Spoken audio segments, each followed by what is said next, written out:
had to have some subtle insight. We had to think, okay, what resistance system is missing here when he's talking about hate for the therapist so quickly in the session? Wow, there's no isolation of affect. There was no pressure. Hate just like came in, he floods with anxiety.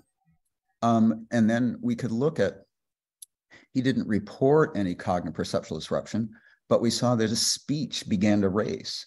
We began to see subtle thought disorder in his speech, which told us, okay, his anxiety is high and it is disrupting his cognition. So we know now, okay, we have to regulate his anxiety, and we can do that by slowing down our speech. We can do that by anxiety regulation. And also, we're also doing it strategically by intellectualizing about the triangle of conflict so that he is heard, he's understood, and he's getting regulated. And we're also learning the precision in our use of language. That because with a highly resistant patient, you can use very powerful language and the patient has maybe a little bit of rise because there's so much defense in the way. Here, if you just use a feeling word, yeah, patient has a massive amount of anxiety rises and it just keeps escalating because there's no defense. So you actually have to be figuring out, okay, if this dose of language is triggering too much anxiety, what are lower dose words I can use? Intellectualized, more distant, more neutral words, abstract words. So I don't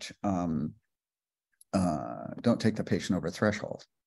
So that's a lot of the art with this kind of a patient, is how to use more intellectualized, more distant, abstract words so that we can actually talk about the triangle of conflict without overwhelming him. Okay, we're getting a bunch of messages here, so let me just pick up here. Okay, good. Sapita. Hi, John.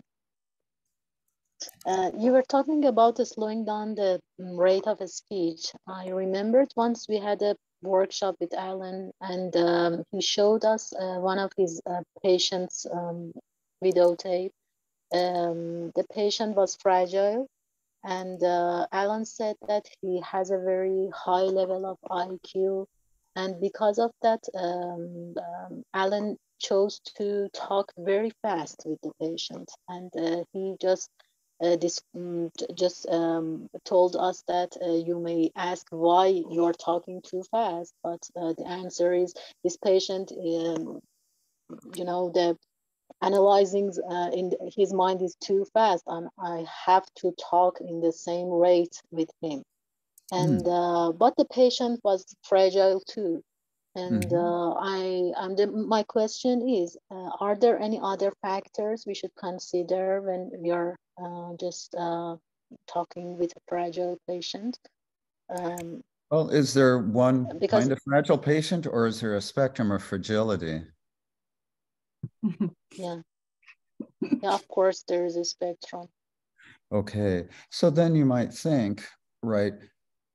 No, I didn't see Alan's case, so I actually can't know what the factors were that led him to work that way with the patient, nor are we able to see what the responses to intervention were that would lead Alan to, what the data was he was responding to. So in a sense, I have no idea what happened in the case, and I really can't comment on it because without the video, without the patient's responses, it's impossible to know how to psychodiagnose that patient or to psychodiagnose the responses. So in a sense, then you have to be thinking, under what conditions would we use a particular intervention? Because what we're learning is that you can't use the same intervention with everyone. If you could, we wouldn't be having this meeting, right? Yeah, sure. Right. If there were like 6 interventions and they worked for everybody, yeah, you'd be, just kind of relaxing at home, taking it easy instead of, coming to see me. So the question is, with every intervention works until it doesn't. right? Even the interventions I'm suggesting here with this particular fragile individual, right? The vast majority of patients, those I wouldn't use as interventions. So in a way, the important question that I could raise for you is, under what conditions would you work with a fragile patient this way? And under which conditions would you do something different? In other words, we're talking about the issue of conditional knowledge. This is very important. Nothing works all the time. So you're going to think, under which conditions does this work? Under which conditions would it not work? I'm actually asking a question. So under what conditions would we intervene this way with this kind of patient? Under what conditions would we do them?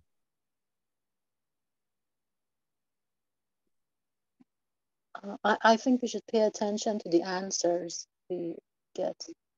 Absolutely. No, of course, the patient can help us to use the other intervention, the next intervention. What kind of intervention would be the next one? Exactly. But if we think about this, under which conditions would we not have to regulate anxiety in a fragile patient?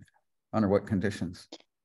I don't know if I'm right or not, but I think but the only answer came to my mind is that when the patient doesn't go to the cognitive disruption, when he's answering us, we may be able to use this, for example, talking faster with him too.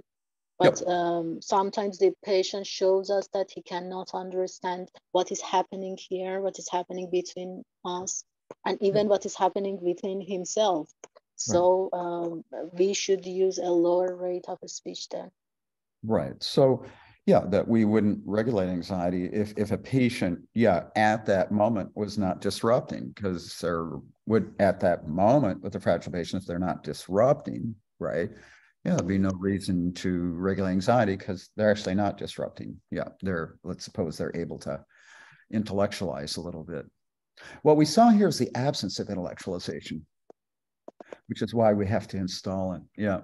Another example of a fragile patient might be where there's clear splitting, where we might do pressure to consciousness splitting, where you might have conscious projection and you might be doing pressure to projection. That would be another example.